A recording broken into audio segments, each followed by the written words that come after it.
but there's something about how potent the plants act on our bodies and how quickly they can speed up our processes. Like any of the other plant medicines, the reason that they work on us, with us, and the reason that we've carried them for so long is that there's a symbiotic relationship between the plant and our body. The nest of the human tribal technology of togetherness and community and clan, and we don't even know what we're missing. Masculinity is not toxic. Masculinity is medicine. Welcome to the Remasculation Podcast. This show is dedicated to the exploration, celebration, and pursuit of healthy masculinity in the modern world, with a view towards helping end the battle of the sexes and bringing men and women back together by turning the battlefield of the culture wars into a garden once again. I'm your host, Michael Bates, and my mission is to ignite and accelerate the evolution of men everywhere across this planet in our lifetime in service of something greater, our shared humanity. Welcome. Masculinity is not toxic. Masculinity is medicine. Welcome to the Remasculation Podcast. The show is dedicated to the exploration, celebration, and pursuit of healthy masculinity in the modern world, helping to end the battle of the sexes and bring men and women back together to turn the battlefield into a garden once again. I'm your host, Michael Bates, and my mission is to ignite, accelerate, and celebrate the evolution of men and masculinity across this planet in our lifetime, And I am very, very excited today to join my guest, Jordan Mockingbird. Jordan is an adept practitioner of the healing arts and a teacher dedicated to the medicine path. His initiations into the arcane came first through a decade of visual, musical, and performing arts. After confronting severe depression, drug addiction, and chronic illness, Jordan shed his career as a producer to walk the healing road of personal transformation, finding power in the Native American Red Road and Amazonian curanderismo. The monastic tree dieting practices of the Amazon have radically transformed Jordan's life, vision, and sense of purpose. Mockingbird is the name and blessing given by his Apache mentor to begin teaching through medicine ceremony. Jordan, it's a real pleasure to be here with you today. And the reason why you and I are having this conversation is that very recently you were my guide on my own journey into that world that you just talked about so beautifully in your biography there. A sacred tree diet and a 7-day fast that I completed in early to mid-February that you were there to support me on. And I have been continuously impressed by your quality, your character, and the content of the medicine that you carry. And so I just want to begin by honoring you and honoring your lineage and truly honoring what you have done for me on my own journey, what you have carried beside me and allowed me to do on my own journey. So I honor you, I see you, I appreciate you, and I'm so grateful to have you on this podcast. Thank you, brother. Thank you so much. I wanted to get started. We were already riffing a little bit before we hit record. You were just checking on me to see how I'm doing. Those of you guys that know me well know that I went through a bout of pretty considerable mold poisoning for quite some time living in New York City, and have been on the healing journey for the last 4 years trying to kick this mold out of my system. And over the winter, I started to the necessity for a fast, for some type of a cleanse. And you and I met on New Year's Eve at Dave Asbury's house here in Austin. I had a pretty amazing 2 to 3 hour conversation, as I recall. It was a very potent experience to suddenly find what felt to me like the man to support me in what I thought was going to be a vision quest, but ended up being a 7-day fast and a sacred tree diet supported by you with tobacco and very beautiful North American white birch tea made from this tree. And so I think before we get into that too much, I'd love to just, how did you get into this work and what is a sacred tree diet? Yeah. Well, first, I realize those are two very big questions. Yeah. First, I will just say, brother, it was such an honor and a pleasure to drop in with you for a fully fasted tree diet and to witness the medicine work through you, with you, and to be alongside you for some really powerful openings. So, how I got into this work is a mystery to me. I'm happy to share some of the story. But before I do that, I want to bookend that by saying what keeps me in this work is the pleasure of witnessing my brothers and sisters, friends and family, open soul through the body. And it's constant medicine to me. So I received a lot of medicine from our time together. Yeah, so did I. Yeah, and maybe before I send you off on the journey of your own story, just to share a bit with people to just give you a sense of what I went through. 7 days, no food. I lost 14 pounds. It was incredible. We were out in the middle of solid wild space on a beautiful ranch, but wild land southwest of Fort Worth, Texas for 7 days. You were there on the land supporting me in my experience. I knew I needed to get clean. I knew I needed to get clear from this health challenge that I was just really split by. And again, the reason why you stood out to me, Jordan, we'll get into this, right? There's so much shadow in the medicine world these days. It seems to me there's so many people claiming to hold a lineage or claiming to be medicine workers, shaman, curanderos, what have you. I was struck by your authenticity in our first conversation, and then sat with you and others in an evening-long tobacco ceremony where you administered this amazing paste made from a very specific Amazonian tobacco. And it was quite the ordeal. It's a purgative experience, but yeah, you really held water, man, in all the ways. And so it was a joy to step off into the unknown with you in that way. And so I, again, just want to honor and thank you for what you were able to help me bring home for myself, the healing that continues to destabilize me on the other side of this thing. So in good ways, Yeah.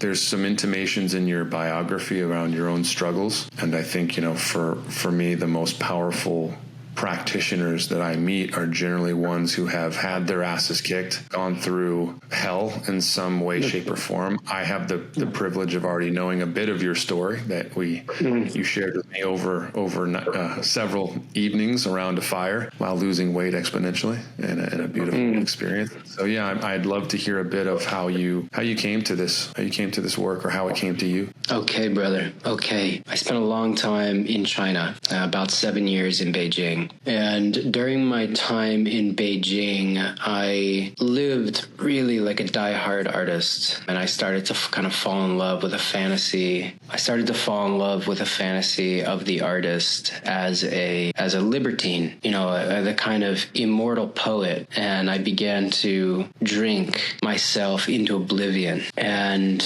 I had some, you might say, dark shamanic mentors or guides that taught me how to do this. And I began to use opiates, and I really came very close to, my own mortality through radical devotion to self-abuse. And it took me some time to kind of come back to my own sanctity. And part of what woke me up and put me back online was an ayahuasca ceremony with my mentor, Iron Eagle, my Apache mentor. And I remember in that first ceremony kind of seeing a vision of myself as a fully whole, embodied person, and I was carrying the medicine for others. And I didn't really know what that meant at the time. I kind of had just meandered into the ceremony. Somebody invited me. I didn't even know what ayahuasca was. But it was really profound for me. And I spent the next few years teaching myself how to sit,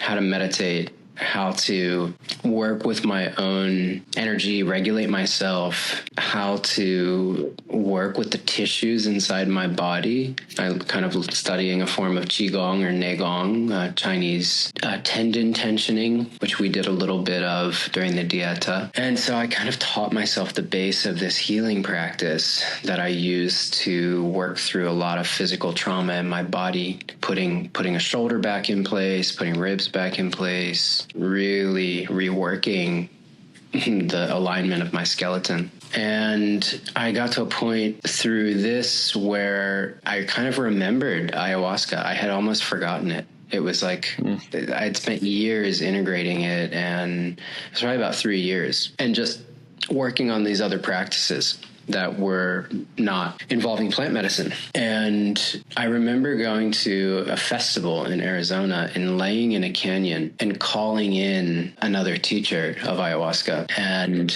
this took me back to the jungle, it took me to the jungle for the first time. I met a man who became a teacher to me, a Peruvian curandero, and I began to go diet with him in the Amazon. And those experiences were radically transformative and extremely profound, kind of soul splitting, really, really painful entries into healing, but also transfiguring to me. And I began to practice tree dieting solo in North American wilderness with trees that were calling to me: the oak, the birch, the sequoia, the metasequoia, the ocotillo, the banyan, and others. And I spent about 4 years doing that. A few years ago, my mentor, Iron Eagle, who kind of oversaw this whole process for me, he was the one who served me in my first ceremony. And he was never really a shamanic teacher of technique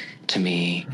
I don't know any of his songs, but he witnessed me for over a 7-year period of self-teaching and self-study and self-application of the path. And he really encouraged me to keep doing it that way. He really encouraged me to do it myself and to take what I was learning and to apply it. And then he kind of gave me his blessing, and I haven't seen him nor talked to him since then. And what year was that? I was 22, beginning of 22. So it's been about 2 years. And now you just show up to New Year's Eve parties and invite people on sacred tree diets out in the wilderness. It's really sped up. There's such a magnetism to the plant medicine altars, I think, because this is a bigger thread, but there's a lot of ways to do the work of healing and inner transformation, but there's something about how potent the plants act on our bodies and how quickly they can speed up our processes, I think is suitable for our time. It's suited to the time we live in, where, things are moving quickly, and in a way to be able to kind of keep step with the waves of evolution that are happening in the collective, we need the assistance. We need the support of teachers that can actually be inside of us, that can actually be in our embodiment in a way that we ingest, that are part of our bones, that are part of our digestive system, that become our tissue. This very intimate process and the kind of core of embodiment, what it means to carry a physical body. Yeah. So that's, I think, part of what's happening in the collective, and part of why there's so much magnetism to plant medicines. And so I'm also experiencing that, carrying the altar of tobacco, just how many people are being magnetized to it. Yeah, there was something particularly appealing about it to me, having had my fair share of experiences in the psychedelic space, and seeing the cessation of and the proliferation of that space, let's say in a way that doesn't quite honor the power and the lineages of some of these medicines. I'll put it that way. And so tobacco, the sacred trees that you mentioned, are not psychedelic substances. They're not they don't affect you in that way, which to me, one of the experiences that very well that I had on this diet was some form of energetic opening in my body that was more powerful than any experience I've had on any psychedelic. And I'm talking about the heavy hitters. It was absolutely bone-jarring, vibratory opening and expansion in one of my core energy centers of my body.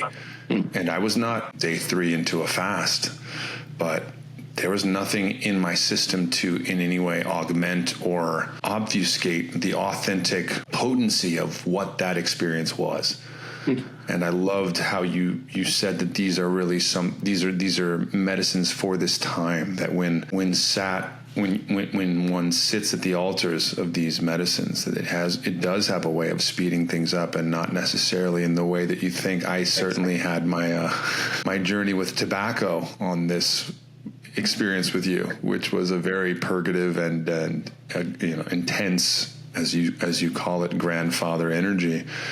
But the tree, this beautiful magenta, I don't even know what the color was. This is beautiful, like purple tea that you would bring to me every day, a quart, right? A quart of the tea to drink, mostly tasteless. It seemed so subtle to the point that I had moments where I'm like, oh, see, you think you're a great practitioner, but it's not even working on you. You're not noticing anything. You're probably too dull and unpracticed for this medicine to be working. And then I got back to my life, and I felt like that's when this very feminine white birch tree that you prepared for me, started to really, seep in and start to unravel the parts of my life that have been out of alignment, that I haven't been capable of getting to, that needed something slow and soft that embodies this quality that came to me through the process, this quality of sweet feminine weakness. And I mean that with the utmost honor and respect to the feminine, that's her superpower. And so, the experience that continues to unravel me, I was just sharing, I've been writing about it. I wrote that, this piece unravels me and has split open the hardened parts of my soul like water innocently seeping into rock before a freeze. And that's really what it feels like. So,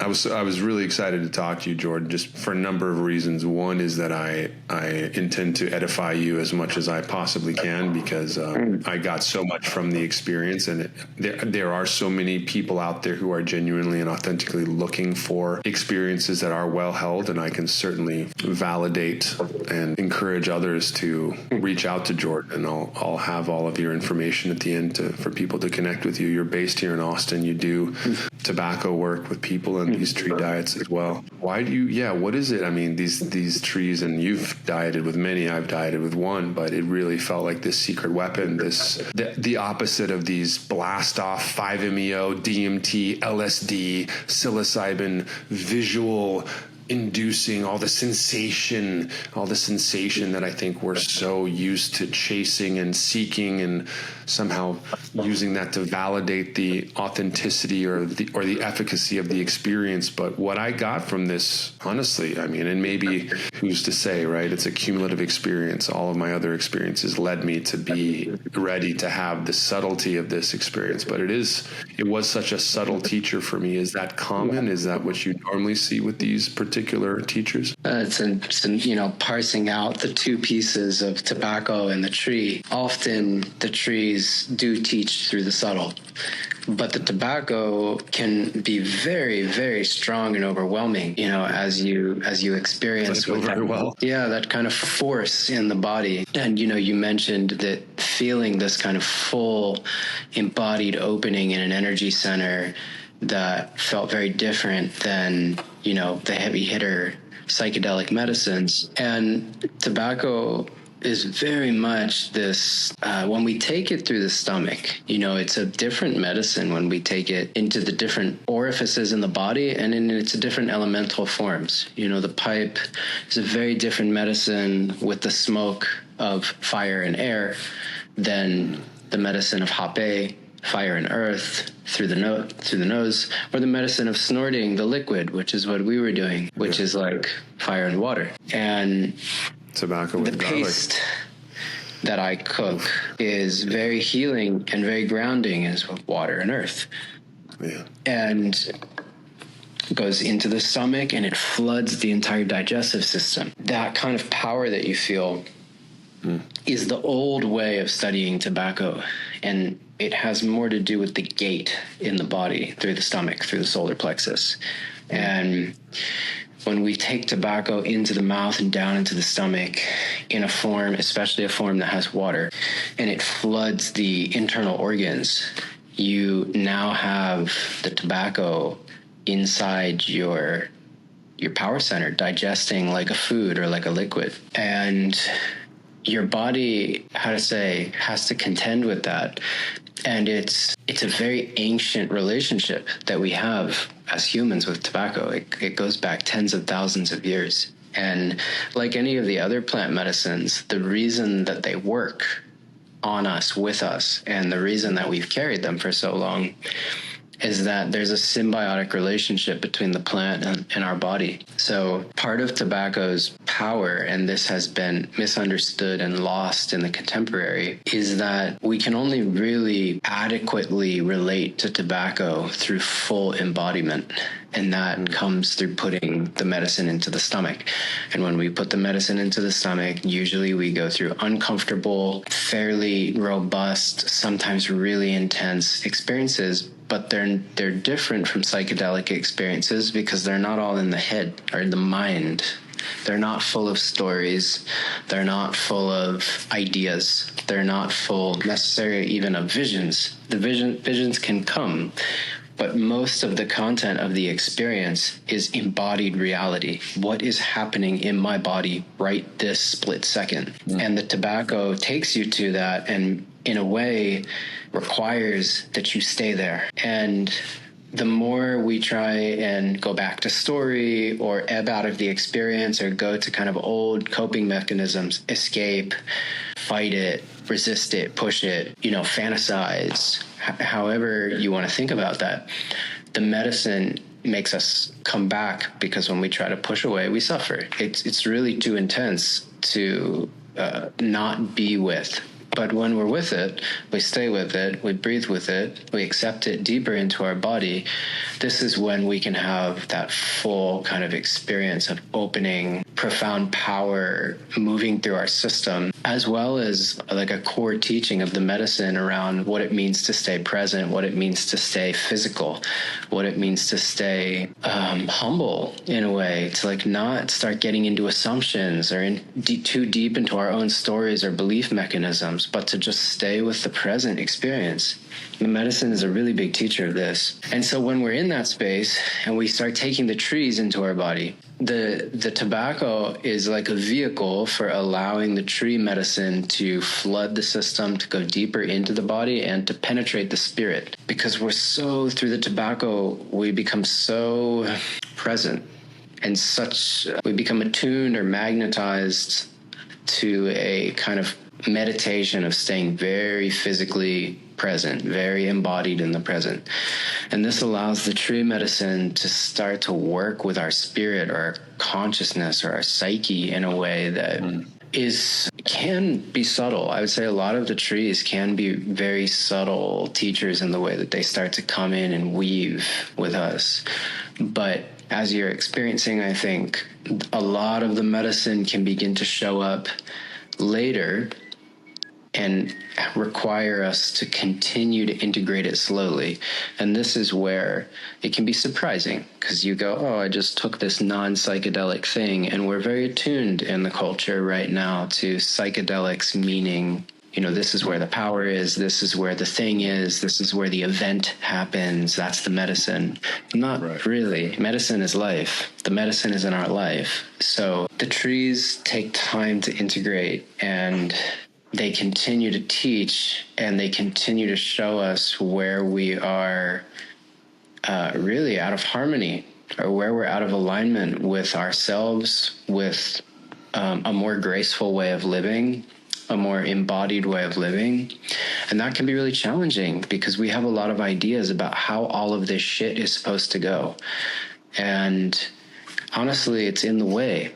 It's all in the way because we don't know how it's supposed to go. We're learning, and the trees are asking us to be open and to trust that the medicine that we need is right in front of us, whether that's a glass of water or not eating a meal or giving someone a hug or distancing yourself from that relationship, that it's all present. It's all immediate.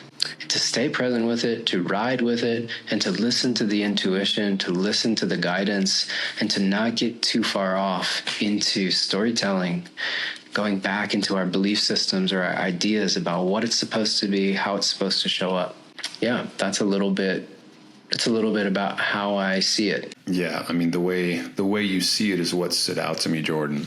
And the strength of the lineages that you've walked in, and just the authentic way that it seems that the medicine moves through you because it's moved through you, because you've moved it through yourself, and that there's something to you that is not chasing anything. It feels like, if anything, I learned how to, just sit and let the medicine chase me.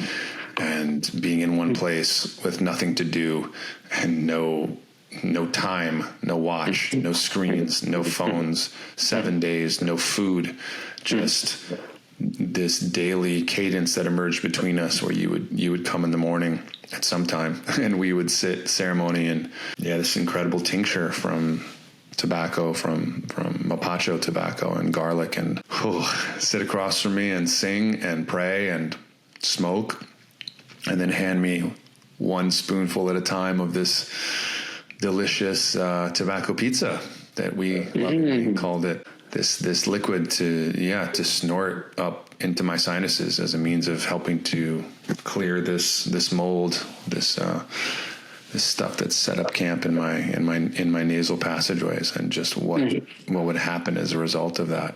Really powerful.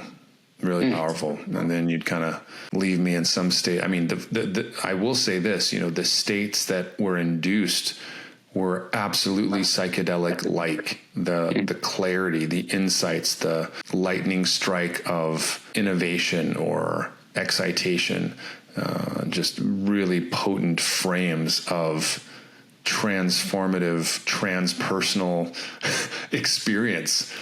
It was powerful. It was so powerful, I had a hard time sitting up most of the time. It took every bit of my energy, and granted, my caloric tanks were pretty low, but just you kind of leaving me there in some form of a puddle every morning, or whatever the time was when we finished, and then sort of just crawling to the bed and just disappearing into a half sleep of some type of experience, and then you coming back again each day in the evening to make a fire and to sing, and the encouragement of the singing piece. And that's something I wanted to speak to about this, because there's such a vibrant tradition of song, and you yourself are an exceptional musician. And for you guys that sit with Jordan, there's a hidden secret bonus of his incredible musical skills and abilities, and your guitar playing and your singing. It was just as a musician myself, it was incredible to get to experience that. But again, just an amazing frame that you held, and the way you allowed me and didn't allow me certain things, but really held the line in a really wonderful way. So very, very appreciative of that. Yeah, the music, brother, is, celebration. I mean, the celebration of life, the celebration, the jubilation, the joy of being alive, of being an expressive, creative, breathing, erotic, loving, experiencing creature. And being able to just channel that through as song, I think that's at the heart of the medicine. We talked a little bit about it, I think, during the Dieta, but it's, for anyone who has studied in the jungle, it's kind of it's an almost cliche at this point, but there's a very widespread idea that you can't learn the medicine unless you're willing to sing. And part of it is, if you could almost like tweak it a little bit, it's really like you can't learn the medicine unless you're willing to become a channel. Unless you're willing to fully open up and let it channel through your body. And that might mean channeling through your vocal cords, as sound, as speech, as song. Allowing it to channel through your heart as, transmissions of unconditional love, to channel through your belly as like primal, raw power, which when you feel, it sounds nice, but when you feel that kind of raw primal power in your bones, it feels like it's going to shatter you. It is what it is. It's powerful. You feel power as it is, unmediated. To channel it through, it's painful. To feel it in your lower belly, to channel it through as like deep grounding, which is like releasing attachment, deep release of attachment to simply be present, to simply be with it. And then, all the way down to ground our sexual energy, to ground our life force, to let it commune with gravity, with the earth, to like be this open conduit. It does take that, and it does take going through that as much as we need to, in order to like come to a place of peace in being able to hold this work And it's constantly challenging me to look at any kind of tiny grain of sand leak in integrity, leak in focus, leak in presence. It's so challenging. And, it's what a gift, what an extraordinary gift to be able to work with the medicine in this way. So, all of that to say, that's part of why I sing. That's for me. There's a level of singing for the job, for, the Icaros that we sing have specific functions sometimes. They can almost be surgically precise. They can really activate the medicine and bring the intensity of the medicine up. They can really help seal the medicine and keep it contained. But the core of the singing is an expression of, wow, this is really challenging. So the only way I can meet that challenge and that kind of difficulty is to open up with a great sense of jubilation, a great sense of love, and just channel through song. Yeah, I think it's been one of the more confronting pieces for me as a musician, as an artist, as a poet, as a writer, realize how closed I've allowed those channels to become in the prioritization in my system of an opposite type of energy. To demystify that a bit, the pursuit of purpose, the pursuit of accomplishment, the pursuit of money, the pursuit of I need to get my shit together because XYZ, and how much of that fun and celebration I had lost and sacrificed in my efforts to prioritize what seemed to be an opposing quality of energy in my system. And so it's been, part of the tree specifically that's been working on me ever since has been just destabilizing and bringing up all kinds of challenging emotional states, and like ghosts. Really feels like ghosts, like things that I thought I had done away with, but I had actually just suppressed or pushed down, skeletons in the closet that are just emerging in wonderful in wonderful ways. Everything from the way I run my business to the way that I think about sleep to the way that I think about food and what I'm actually thinking when I'm making food and eating food, and how I've allowed my thought processes to become unregulated in certain ways. It's like there's a degree of subtlety, and look, I've got a lot of capacity to work in these subtle realms, and I've worked hard to develop myself in certain ways, but there's more.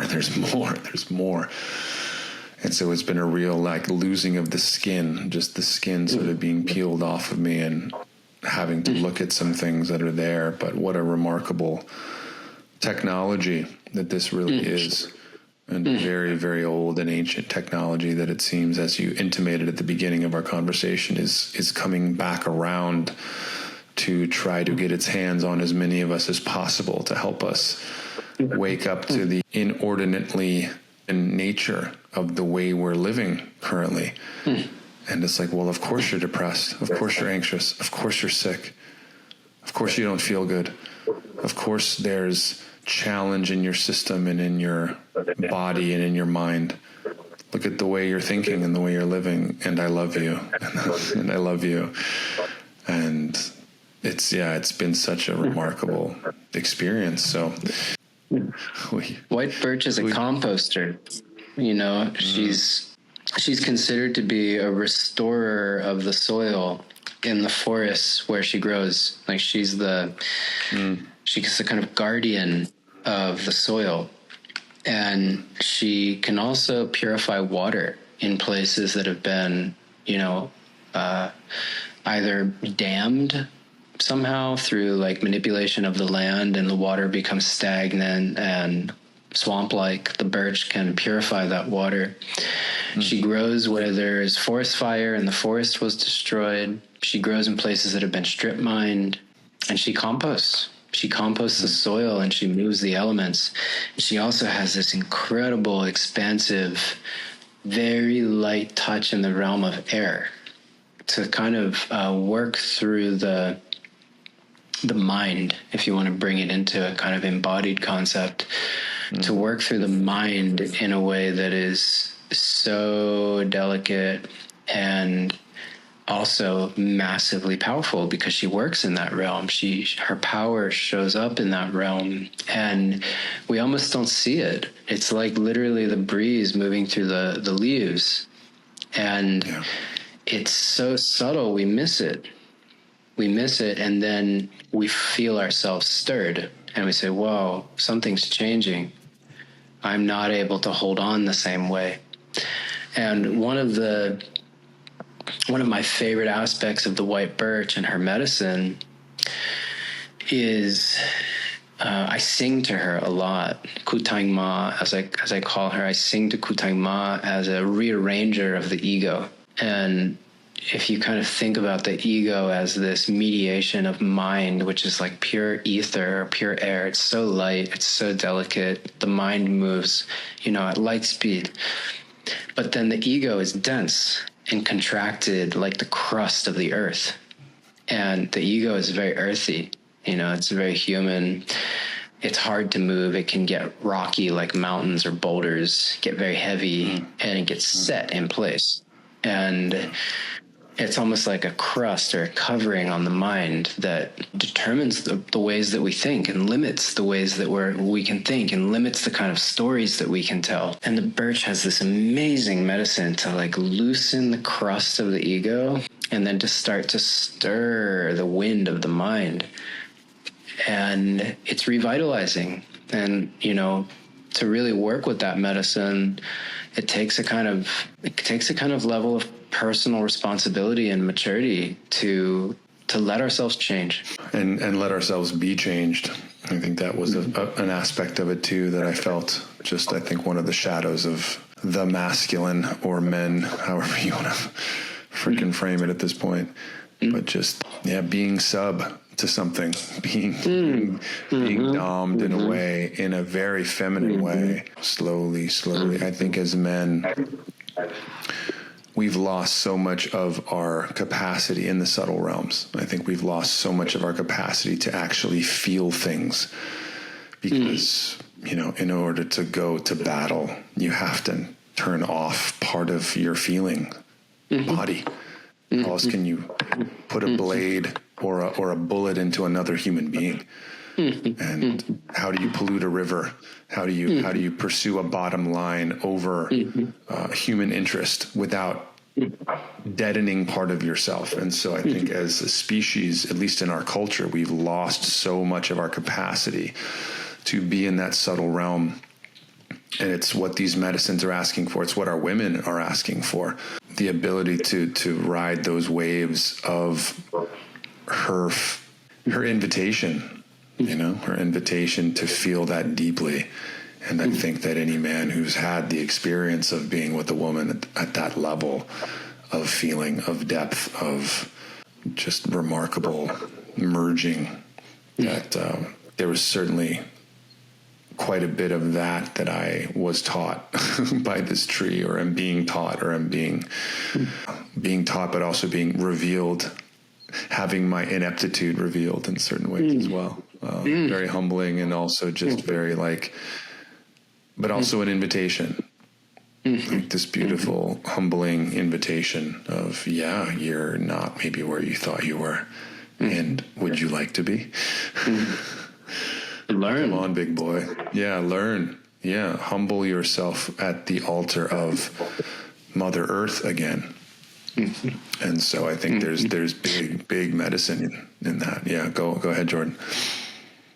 The learning. I mean, it's like, I feel we're very close to it in a lot of ways.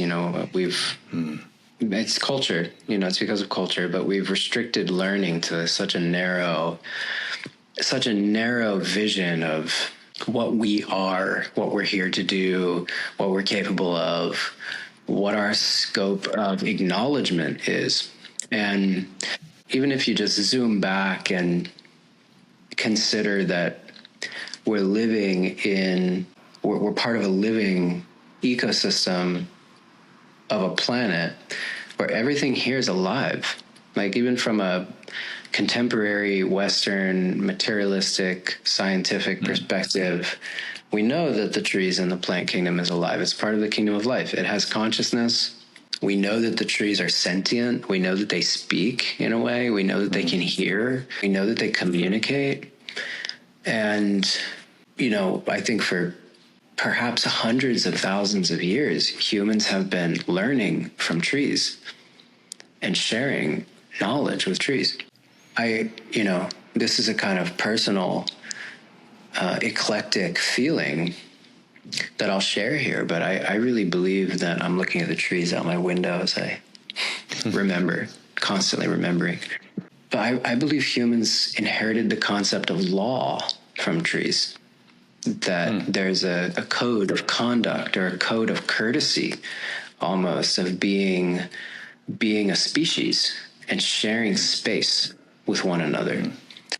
And we have this very hard, written in stone idea of the laws, but they're actually a living and breathing altar of remembrance to respect each other, to hear each other, to perceive each other, to receive one another's experience, to stay open to each other, to give each other space to grow, to not tower over each other and suppress each other, but to share the canopy. And it's not about like a kind of false equality. It's about making sure that our expression also honors the expression of others, and that there's a kind of law in that. And like, that's the heart of law, is a kind of social truth to respect and love each other. And I really believe that humans were taught this sense of like encoding of law by trees. And that's the kind of quality of teaching that I think that we can receive from trees. And it's been very real in my life. And it's deep, it's challenging. It's taken me to the brink many times. And the more I've walked the path and the more I've embraced it, that kind of being taken to the brink has softened. It doesn't mean it stopped. I feel radically challenged many times. But the experience of being taken to the edge of the void has softened, and I'm able to laugh at it more and, dance with it more and sing to it more and play with it. Yeah. As it's playing with you. That's the dialogue. Yeah, man. I remember as an actor when I was in theater school in Manhattan in New York, and it landed one day. I was like, oh, it's called a play. Huh. Fucking genius. It's called a play. And it's just, it's like, man, as you know, Jordan, I've been writing a bit about the experience, and just there's this sense of embarrassment that I keep arriving at, where it's like, bro, this, like, yeah, you forgot how to play. You forgot how to not take yourself so freaking seriously. And we live in a world that it feels to me, designed to be taken very seriously. And we take it very seriously. And it's life or death all the time. And because of that, we enter into something that is, it's the natural world is constantly eating itself and regenerating itself. But there's no war being made in that way. And I'll speak from my own experience. There is this medicine and this experience, this journey I went on with you definitely put me in touch with the war that is going on within my own soma and psyche, or in my own body mind. Part of myself at war with another part of myself.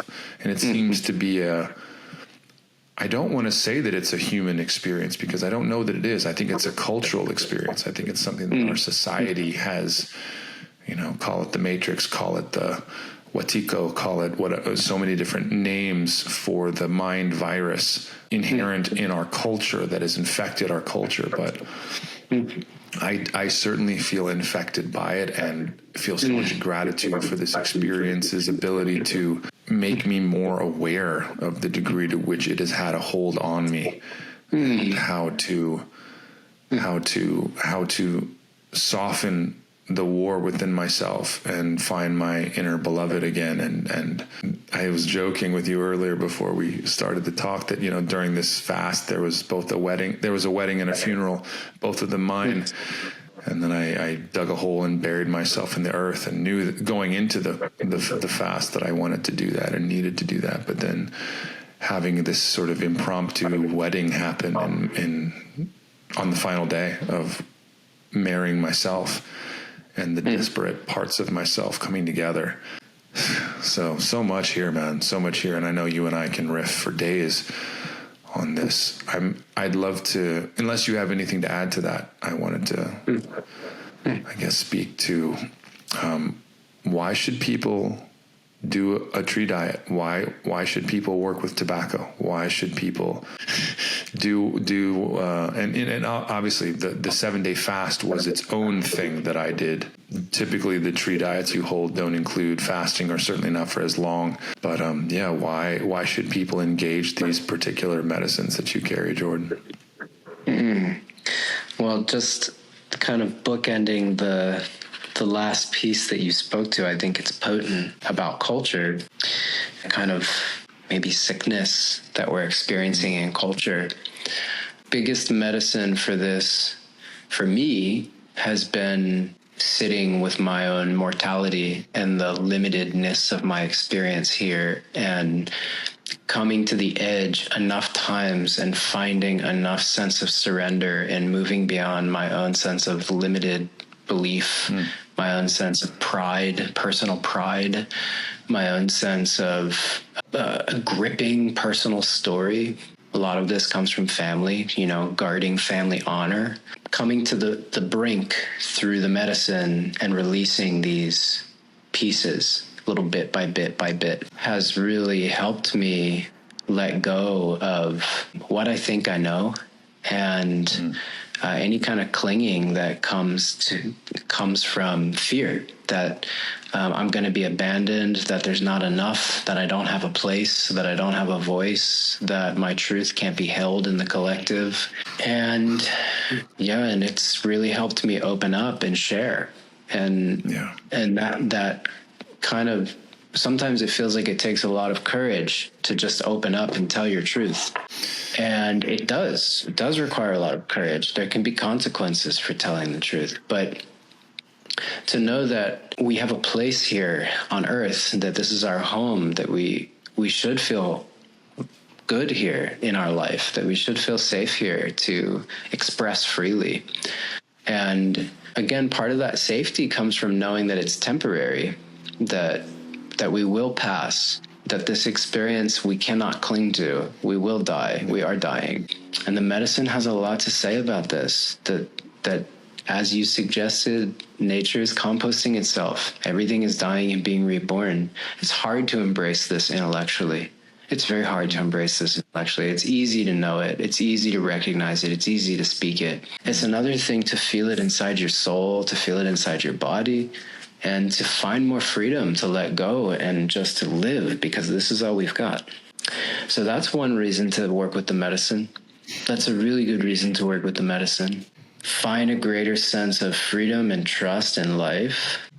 We are here as part of a community of living creatures, an ecosystem. We have a place here to learn, to explore, to be curious, to die and be reborn, to learn better ways of living, to become more graceful, to touch deeper wisdom within ourselves, and to become maybe slightly more evolved in our approach to this whole game of being human beings on Earth. I think these are all really beautiful gifts that we can receive through the processes that we undergo with the medicine. And all of that takes sacrifice. All of that takes sacrifice. We have to be willing to put ourselves on the altar, so to speak, and let go and see what's going to come in when we clear space and create open spaces for the teaching to happen. There's so much to say here in the sense of just what this work and these medicines continue to show me, but just feeling the separateness falling away, feeling the degree to which we are perpetually being divided here, and divided against ourselves and against each other. And the way these tools can remind us and help us evolve, even if only a little. I'm an ambitious man, and I'm an optimist, and so I hope that we can evolve and evolve quickly as it feels and seems like we need to. But in my work, I speak a lot about technology, and living in Austin, it's a fun thing to tell people you're in tech, and then they wonder what you're going to say, and then it's, I'm in human technology, and this feels like one of the oldest of human technologies that belongs truly to all of us, and has been carried across this planet by so many in an effort to remind people of who they are. And so I think my work continues to grow as a invitation to the peoples of Earth to remember, just to remember, what the heck is a life worth if you're not able to enjoy it, if you're not able to play and have meaningful interactions with people that you care about. And I think as a culture, we've been so outside of the nest of the human tribal technology of togetherness and community and clan, and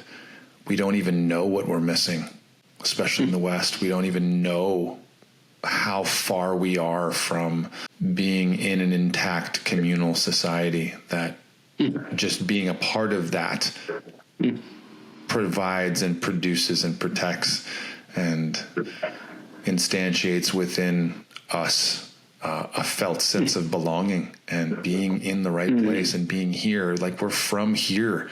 Like, this is my home. I am made of earth, and when I die, I will go back to this earth. And I eat every day the beings that give their life from this earth so that I can continue, and one day that'll end. So, just some lighthearted conversation here today, Jordan. Just a bit of sports talk and, talking about the ladies. Yeah, it's all part of our bodies already. At some level, there's a lot of resistance to tobacco because of the stigma around tobacco. But something I like to share is that whether or not you put tobacco in your body, you're already in relationship to tobacco, or to the white birch, or to the mountain. We're made of the same material. And, you get to a deeper level of, well, what is a plant medicine? What is a teaching from a tree or from a plant? And it's at the same level of interaction of souls or interaction of spirits. We have different bodies. We're made of the same material. So what really is the difference in our body? The difference in our body is the spirit, the difference of spirits that is manifest through physical form. And there's a sense of communion, a sense of exchange, a sense of allyship, and there can be a very deep sense of recognition in that. And to cross that threshold with the plants it can be really life-changing, to form deep bonds with spirits that are incarnate as trees or as plants. But then to recognize that they're at the same order in a way as our spirits, and we can commune at that level, that there's really no difference. We're the same. We can speak at that level psychically through the intuition. We can understand one another. And the sense of communion, or coming back into community, touching on this piece where we feel like we've lost. This is a bit of the sickness in our culture. But being able to find how to rediscover communion through nature, I think that's kind of the core of all of this work. And for me, I stopped trusting people at some point. It was something I had to pass through. Maybe many of us feel that and experience that. And we stopped trusting each other. We stopped trusting humanity. And so I went to trees, and I went alone. I went deep into nature by myself to try and remember. And I guess on faith, on magnetism, on a kind of inner knowing, inner compass. And I discovered that. Wow, the trees and me aren't so different. We can speak, we can share. And the sense of being consoled in those times was really profound. Things that I needed to let go of, like old trauma, or old stories from childhood. I received the kind of energy from trees that helped me really release. I was like feeling a kind of love that I needed, and that created a very deep bond. So again, it comes back to joy and gratitude. Like, wow, this is a community. And I feel really passionate about helping others open up to that. And the trick is, part of opening up to that is getting yourself in a sensitive enough place where you can actually begin to tune into that and remember how to connect in that way. And this is where the other medicines, or these protocols, these ancient technologies that you're touching on, this is where they come into play. The technology of fasting, the technology of tree dieting, the technology of tobacco. These medicines help us come back to a state where we can connect. We can connect across species to the greater community of life. And they have a deep purpose in that way. They're ultimately very simple, but they're also very profound, and they have huge power. So they have to be studied and learned in a way that is deeply respectful of the kind of connectivity you're opening yourself to, because it will change your life. It will radically affect your life. So it is a bit like playing with fire. It can heat the room. It can light your way. It can alchemize debris, or it can just burn everything. Yeah, in its path. So, yeah, I think I got a little of all of that, to be honest. But again, in what feels like a perfect proportion. Yeah, feeling the dead wood burn hurts. It's so preferable to the pain of not knowing myself, the pain of not being expressed in the world, or of not living in a way that allows the thing that's inside of me that's trying to come out a way to actually come out. I was talking with a friend the other day, so many of the great artists or poets or painters or what have you, heroin, alcohol, all these different things, and dying young. I don't know, this feels like a more integrated way to die before you die. That saying in Greek, an pethanis prin pethanis, dentha pethanis otan pethanis. If you die before you die, you won't die when you die. That's what it feels like stepping into. Like, how do I think there's a beautiful connection to suicide around this, where because we've lost track of the shamanic principle, we've lost track of the holy men and women of our culture that would steward us through those dark nights of the soul. So many people are taking their life and feeling like they want to die. They're not wrong. It's just that a part of them wants to die and needs to die. Not you, but a part of you, the dead part of you that needs to be buried and put in the ground so that you can come online and live and be born again in this life. And so there's something about that just enlivens me beyond measure, because there's something here that we've forgotten that is being brought back in new ways. And again, whether it's through coaching or therapy or medicine work, we're not meant to go these pathways alone. And to have support, to have someone to be able to carry you, and particularly for so many of us who carry others all of the time, to not come out of that position to be carried ourselves, to be healed ourselves, to have the body work done, to have our own coaches and mentors, and we have to be able to do that. But that there is something truly special in finding these parts of us that need to be put to rest, and using the tools and technologies that have existed for all of time, for, as you say, tens of thousands of years, back to the beginning. So it's hard for me to marvel as much as the next guy these days at Chat GPT that can write all of my website copy for me. But, it can't get me to the place inside of myself where I'm free. This technology is what excites me. This is what I think the singularity actually is that people are talking about. It's the technology. Yeah, just not in the way you think. It's the technology I see in people's eyes when I put them in an eye gaze in a workshop, or when I work with my men and women, my people, my clients, my friends in this work, there's so much already here. And so it just feels like a beautiful restoration of the old way with the new. Yeah, the piece is sacrifice. And that's a big part of what we've lost in the culture.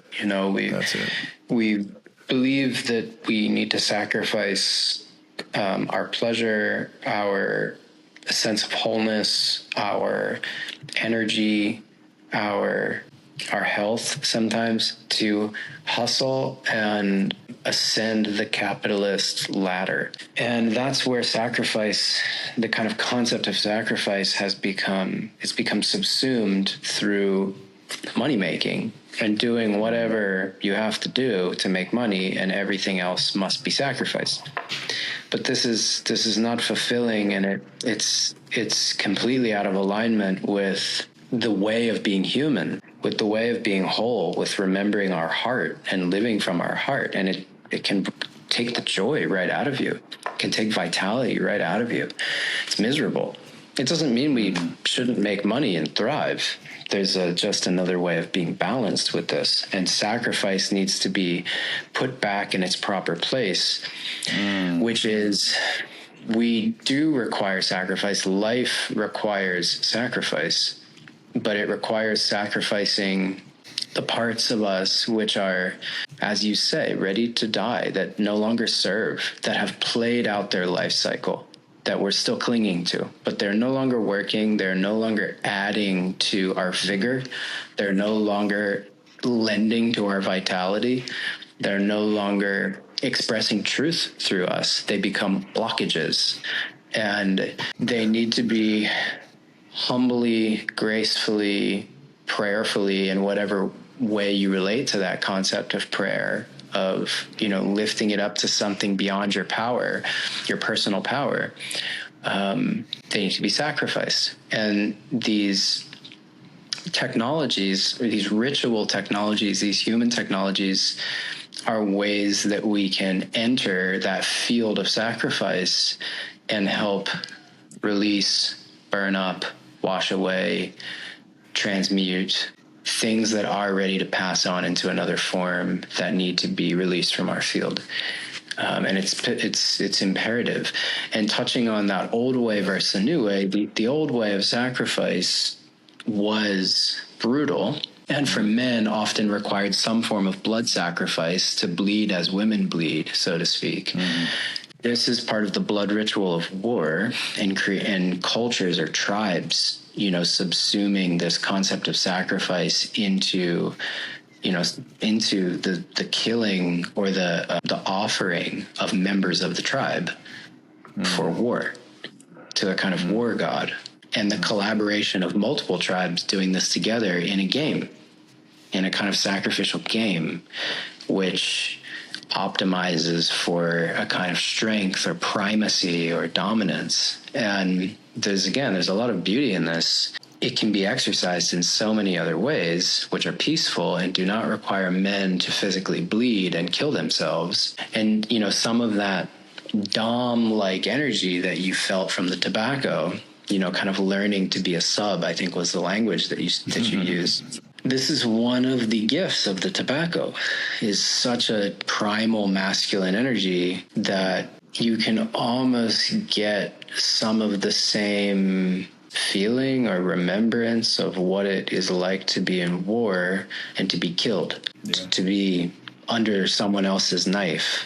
You can't go anywhere. There's nothing you can do. You have been defeated. So all you can do is peacefully release. You surrender and you release your spirit. Say, like a prey animal. Like a prey animal.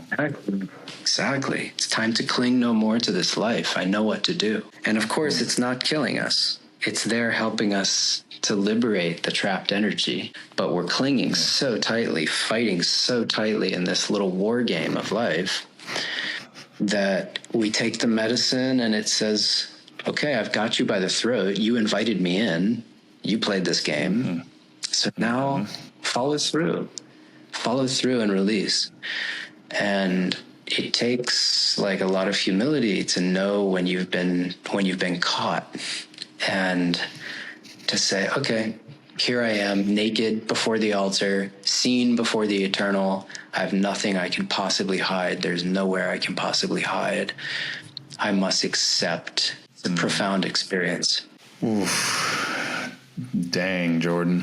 There's so much there in those last 10 minutes. Holy cow.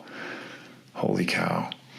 Putting sacrifice back in its place. I think so many of us have become soulless on that corporate ladder, chasing this thing, and we just don't know that there is, like, the degree of difference between how it is and how it could be is so large and so massively different. In the way that we've sort of cast out the goddess out of our culture and lost the wisdom of that feminine, that sweet feminine weakness, which was the mantra of this journey for me that came in, I think, on that first day after taking the tea and the tobacco and purging and everything, was this sweet feminine weakness of offering my throat to the gods and saying, I have tried this my way and I have created a bloody catastrophe. I give up. Please take this from me. Oh, thank God. Oh, thank God. Yeah, the willingness that you see in prey animals, once they finally have been caught, they just give up the ghost. I think there's such projection we have on animals of like, oh, it's horrible, and they're being ripped apart, and it's like, yeah, but they're already gone. Look, they're not there. A place for that, just like there's a place for all of the shit eaters out there. Why the scarab beetle was so revered in the Egyptian alchemical tradition at the top of the altar. The shit eater, the thing that can eat the darkest thing and turn it into life. The fly is one of my spirit animals that ayahuasca brought to me when it showed me my own death. I think I shared that with you. But the honoring of this other side of the equation and this necessity for putting sacrifice back in its rightful place. The overkill, pun intended, of warfare, but the other blood rituals that can be done between men, that I do with my men, that require no spilling of blood, spilling of sweat, spilling of tears often. Sometimes there's blood, spilling the various waters of life as men among men, and what that does to you, what that transforms in you, what it brings forward in you. It's hard to explain. It's hard to explain. I was writing about this today too, and the absolute necessity of these parts of ourselves able to be expressed and to be brought online, and that, if men particularly are not, if young men are left to their own devices and not lifted up into the lineage of the tribe and the people, that if he's not given a chance to become a man among men, these men will gravitate towards anyone and anything that pays them attention or values them or encourages them in any direction.